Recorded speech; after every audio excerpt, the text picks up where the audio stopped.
प्रिय भक्तजनों, आइए अब सुनते हैं बृहस्पतिवार व्रत की विधि एवं कथा। इस दिन बृहस्पतेश्वर महादेव जी की पूजा होती है।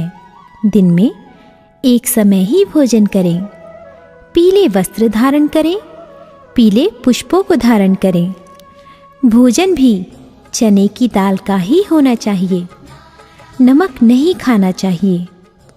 पीले रंग का फूल, चने की दाल, पीले कपड़े तथा पीले चंदन से पूजा करनी चाहिए। पूजन के पश्चात कथा सुननी चाहिए। इस व्रत के करने से बृहस्पति जी अति प्रसन्न होते हैं तथा धन और विद्या का लाभ होता है। स्त्रियों के लिए ये व्रत अति आवश्यक है। इस व्रत में केले का पूजन होता है। कथा।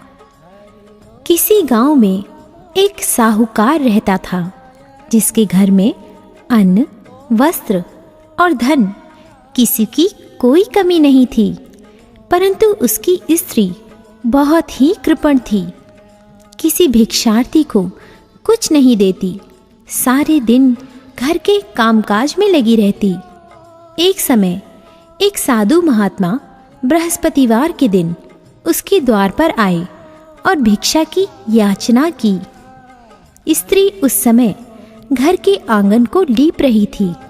इस कारण साधु महाराज से कहने लगी कि महाराज, इस समय तो मैं घर लीप रही हूँ, आपको कुछ नहीं दे सकती, फिर किसी अवकाश के समय आना। साधु महात्मा खाली हाथ चले गए। कुछ दिन के पश्चात वही साधु महाराज आए, उसी तरह भिक्षा मांगी। साहूकारनी उस समय लड़के को खिला रही थी। कहने लगी, महाराज मैं क्या करूं, अवकाश नहीं है, इसलिए आपको भिक्षा नहीं दे सकती। तीसरी बार महात्मा आए तो उसने उन्हें उसी तरह से टालना चाहा, परंतु महात्मा जी कहने लगे कि यदि तुमको बिल्कुल ही अवकाश हो जाए तो मुझको भिक्षा दोगी? साहूकारनी कहने लगी कि हाँ महाराज, यदि ऐसा हो जाए तो आपकी बड़ी कृपा होगी। साधु महात्मा जी कहने लगे कि अच्छा, मैं एक उपाय बताता हूँ।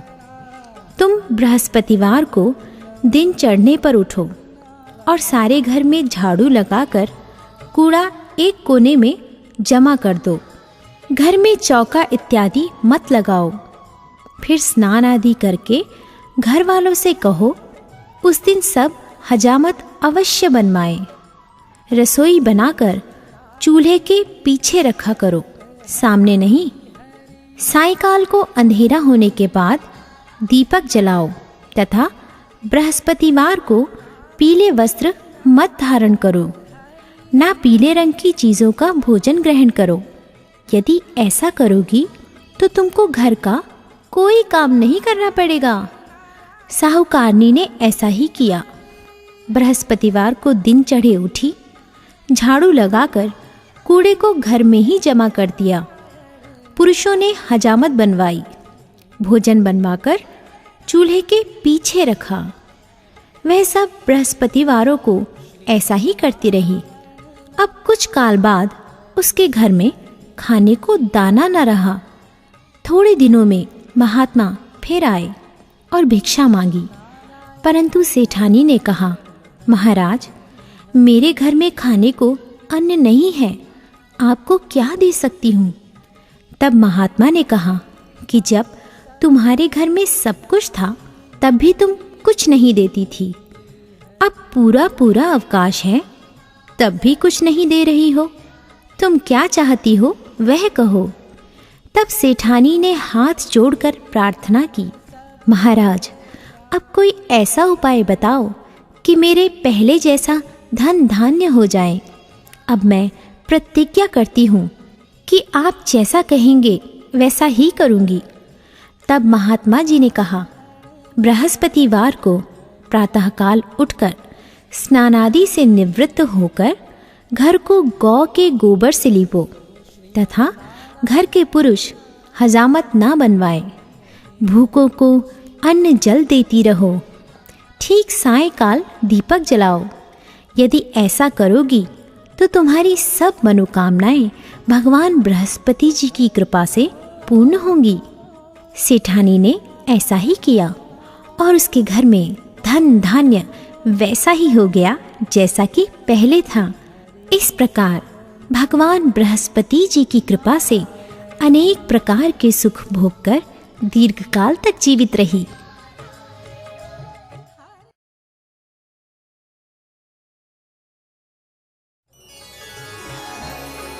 प्रिय भक्तजनों, आइए अब सुनते हैं बृहस्पतिवार की दूसरी कथा।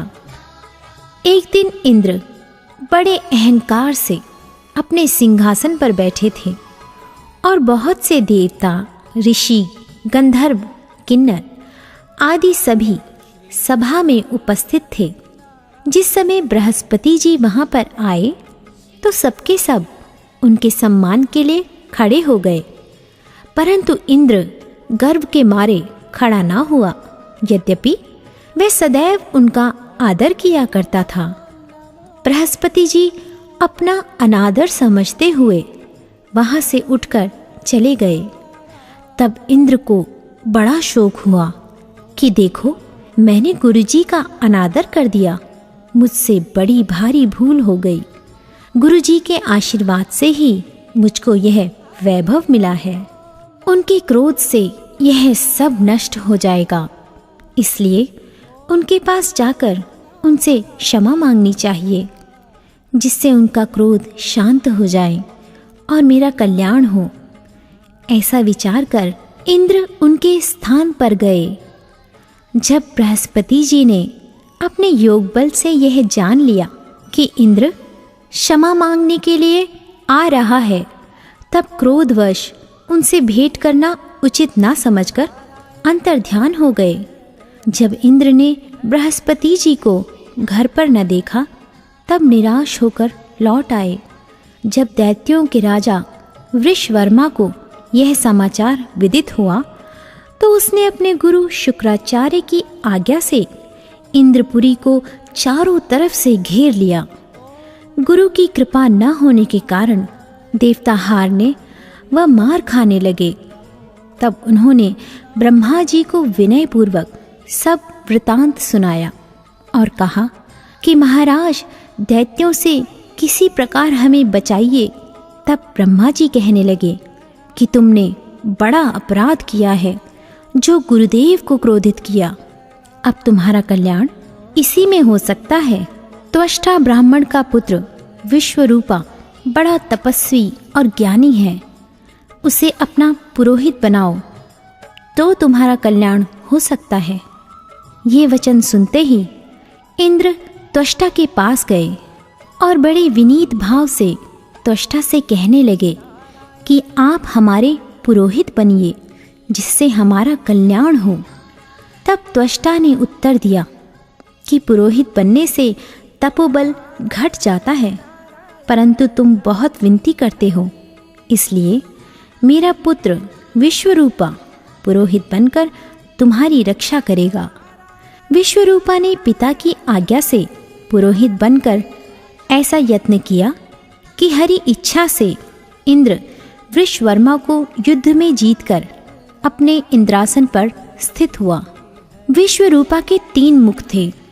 एक मुख से वह सोमपल्ली लता का रस निकाल पीते थे, दूसरे मुख से वह मदिरा पीते और तीसरे मुख से अन्नादि भोजन करते। इंद्र ने कुछ दिनों उपरांत कहा कि मैं आपकी कृपा से यज्ञ करना चाहता हूँ। जब विश्वरूपा की आज्ञानुसार यज्ञ प्रारंभ हो गया, तब एक दैत्य ने विश्वरूपा से कहा कि तुम्हारी माता दैत्य की कन्या है, इस कारण हमारे कल्याण के निमित्त एक आहुति दैत्य के नाम पर भी दे दीजिए तो अति उत्तम हो। विश्वरूपा उस दैत्य का कहा मानकर आहुति देते समय दैत्य नाम भी धीरे धीरे से लेने लगे। इसी कारण यज्ञ करने से देवताओं का तेज नहीं बढ़ा।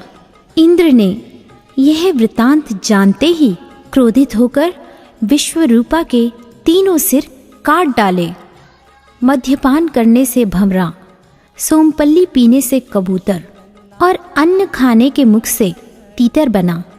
विश्वरूपा के मरते ही इंद्र का स्वरूप ब्रह्म हत्या के प्रभाव से बदल गया। देवताओं के 1 वर्ष पश्चाताप करने पर भी ब्रह्म हत्या का वह पाप न छूटा, तो सब देवताओं के प्रार्थना करने पर ब्रह्मा जी बृहस्पति जी के सहित वहां गए। उस ब्रह्म हत्या के 4 भाग किए, उनमें से 1 भाग पृथ्वी को दिया।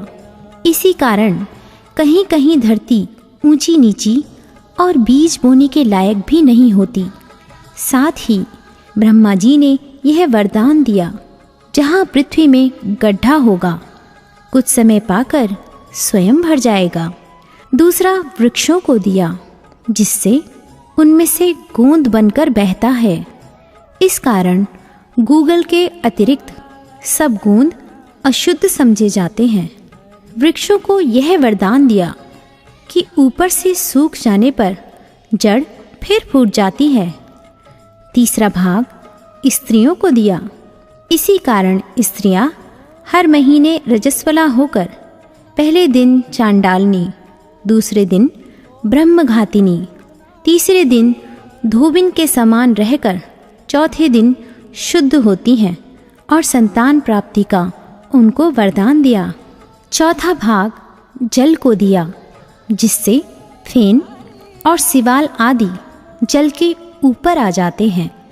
जल को यह वरदान मिला कि जिस चीज़ में डाला जाएगा वह बोझ में बढ़ जाएगी। इस प्रकार इंद्र को ब्रह्म हत्या के पाप से मुक्त किया। जो मनुष्य इस कथा को पढ़ता या सुनता है, उसके सब पाप बृहस्पति जी महाराज की कृपा से नष्ट होते हैं।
जिसकी